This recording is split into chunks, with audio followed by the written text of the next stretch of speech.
Bonjour Karima Delli. Bonjour à toutes et à tous. On va beaucoup parler d'écologie, bien évidemment, et du Congrès en particulier, mais deux questions d'actualité pour commencer, si vous voulez bien. Hier, c'était le réquisitoire dans le procès libyen de Nicolas Sarkozy, ancien président de la République. 300 000 € d'amende, 5 ans d'inéligibilité, c'est la lourde peine réclamée par le ministère public. C'est quoi votre réaction pour cette nouvelle affaire pour Nicolas Sarkozy? Ce n'est qu'un réquisitoire, je le rappelle. D'abord, c'est une première dans l'histoire politique française, vous voyez. Et je crois qu'aujourd'hui, j'entends la droite et l'extrême droite monter au créneau, là. Mais à longueur de journée, ils défendent la tolérance zéro pour la petite délinquance. Et lorsqu'il y a ce genre de jugement, on vient dire quoi?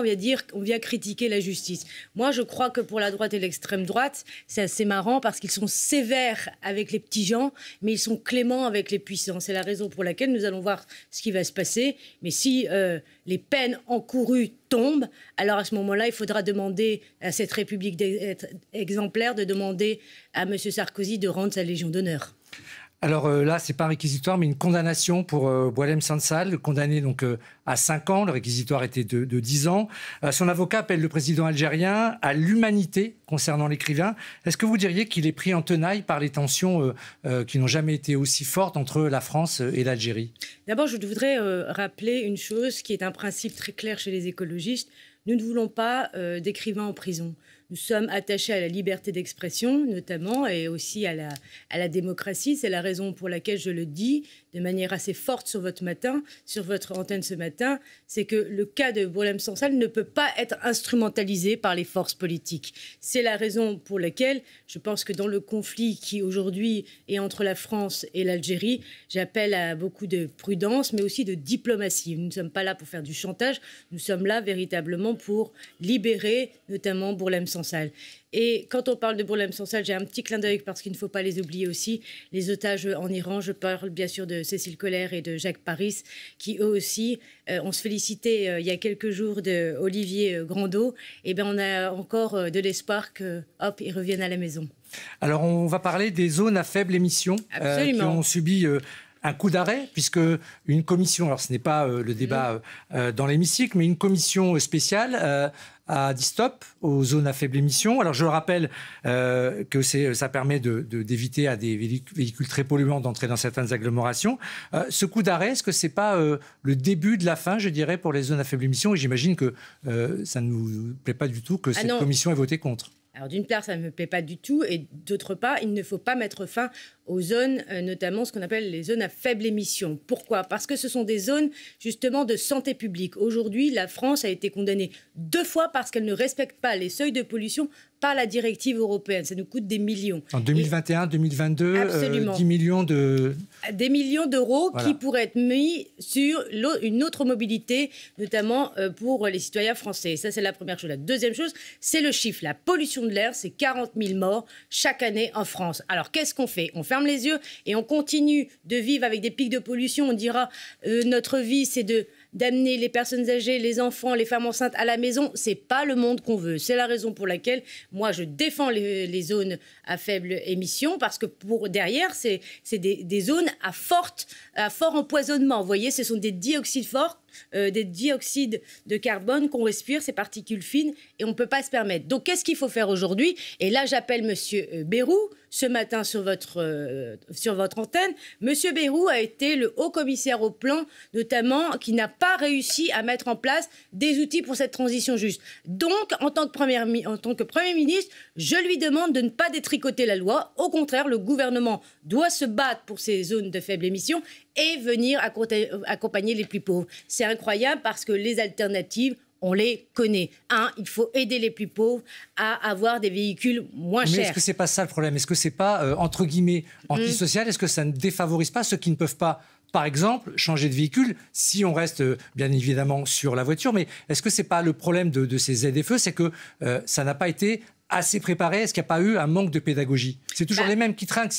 L'écologie punitive, vous connaissez le refrain. Oui, mais il n'y a pas d'écologie dans l'inaction, vous voyez. Et là, on est dans l'inaction. C'est-à-dire qu'on a eu le double effet qui se coule. C'est-à-dire les pauvres qui vivent dans des zones, notamment où la pollution explose, et c'est eux qui sont malades. Donc, on est quand même en train de rêver. Donc, moi, ce que je demande, c'est qu'il y ait une batterie, notamment de solutions, plus de transports en commun, plus notamment d'aide pour aider les plus pauvres à avoir accès notamment à des véhicules moins polluants et ouvrir le marché de l'électrique. Ouvrons le marché de l'électrique. C'est quand même incroyable qu'aujourd'hui, on n'a pas de marché de l'occasion. Ce sont les collectivités, les entreprises qui devraient acheter de l'électrique pour que demain, on les mette sur le marché de l'occasion. Et ensuite, il y a l'industrie automobile. Moi, je suis désolée. On a aidé à coups de milliards cette industrie. Aujourd'hui, ils ne sont pas capables de faire une petite voiture électrique. Ils font des gros SUV. Je ne suis pas d'accord. La volonté politique, quand on l'a, on est capable de le faire. Et derrière, c'est aussi de l'emploi, c'est aussi de se réconcilier avec nos territoires et qu'on arrête de dire que ce sont des zones dont on n'a pas besoin. Ce n'est pas vrai. Aujourd'hui, moi, je me félicite que dans des villes, que ce soit Strasbourg, etc., derrière les ZFE, c'est un problème de mobilité aujourd'hui. Il faut que les gens prennent beaucoup plus les transports en commun, les trains, etc., mais il faut les rendre accessibles. Comment se fait-il qu'un prix, par exemple, aujourd'hui, un billet de train soit plus cher qu'un billet d'avion? On marche sur la tête. Mais faisons ce qu'on appelle le ticket climat. Moi, je pousse le ticket climat. Qu'est-ce que c'est? C'est un abonnement de 29 € pour tous les Français et toutes les Françaises pour prendre tous les TER, tous les bus, tous les métros, quelle que soit la ville où vous habitez. Ça marche en Allemagne, ça marche en Autriche. Là, les Portugais vont le faire. Alors, qu'est-ce qu'on attend? Il suffit de s'organiser. Alors justement, vous vantez les mérites de l'écologie politique, oui, avec des reculs au niveau du gouvernement. On le voit sur les zones artificialisation nette, sur les néonicotinoïdes. C'est là-dessus que vous voulez prendre la tête du Parti des écologistes, anciennement Europe Écologie Les Verts. Je viens donc au congrès qui se fait en plusieurs phases, on ne va pas raconter tout ça, mais vous contestez clairement les statuts qui ont été pourtant votés l'an dernier par une forte majorité, près de 70% des adhérents. Qu'est-ce que vous reprochez à ces nouveaux statuts qui d'ailleurs ne vous empêchent pas de participer à l'éventuelle élection pour vous au poste de secrétaire national à la place de Marine Tondelier? Qu'est-ce que vous reprochez à ces statuts? Il y a plusieurs choses. Tout d'abord, ce congrès, c'est un congrès qui est fondamental pour l'écologie et pour la gauche. On est dans un moment de bouleversement, c'est-à-dire on voit une montée notamment des climato-sceptiques, des gens qui voudraient balayer l'ensemble des normes environnementales et aussi un monde de bouleversement dans le monde avec les guerres. On voit ce qui se passe en Europe, on voit ce qui se passe en France. Moi, je le dis très simplement, l'écologie doit redevenir au centre. Moi, je n'ai rien contre Marine Tondelier. Mais vous considérez que votre parti ne met pas l'écologie au centre? Je n'ai rien contre Marine Tondelier, qui est une amie. Moi, je considère que c'est très bien qu'elle soit médiatisée. Moi, je veux qu'on médiatise l'écologie politique. Je veux faire de l'écologie du quotidien des gens. Je veux que les gens puissent se déplacer, puissent manger notamment des choses de qualité. Je veux véritablement faire en sorte que demain, tout le monde vive dans des lieux sains. C'est-à-dire que je veux repartir des territoires.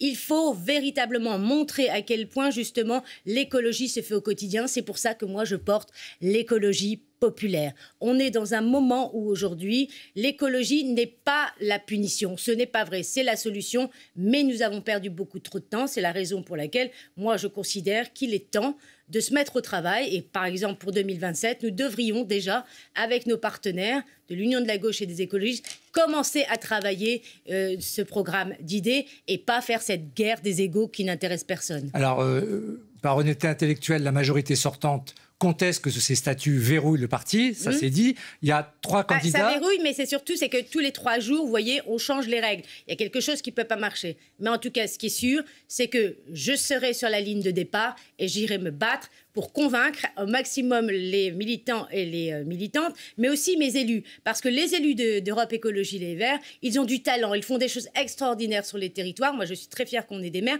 mais je suis aussi très fière qu'on ait des gens dans des collectivités locales, dans des agglomérations, et qui ne sont pas sur le devant de la scène. C'est eux qu'il faut porter demain, parce que c'est ensemble qu'on arrive à montrer cette société écolo qui est sympa, mais qui change la vie des gens. Alors, très rapidement, donc, il y a 3 autres candidats. Marine Tondelier, sortante, Florentin Letissier, qui est adjoint à la mairie de Paris, et Harmonie Le Cerf-Meunier, qui est adjointe à la mairie de Bordeaux. Et se pose la question à vous 4 des alliances. Vous, Karima Delli, vous dites quoi à ceux qui disent on ne doit plus faire alliance, par exemple, avec les Insoumis dans le cadre des prochaines municipales qui seront très importantes pour les écologistes? Vous répondez quoi? Alors, qu'on aime ou qu'on n'aime pas Jean-Luc Mélenchon, Jean-Luc fera toujours du Mélenchon. On ne va pas le changer. Vous voyez, là, moi, mon but, c'est pas de faire de l'union pour faire de l'union. On a fait l'union. Moi, j'ai un objectif, c'est l'union pour gagner en 2027. C'est ça ma priorité. Parce qu'en face de nous, on a justement le parti de l'abstention, mais aussi on a l'extrême droite. Donc maintenant, il faut arrêter de tergiverser. Nous sommes plus forts ensemble. Donc, il faut se mettre au travail. Et se mettre au travail, c'est travailler sur un vrai programme de 2027. Eh bien, merci beaucoup, Karima Delli. Merci à vous.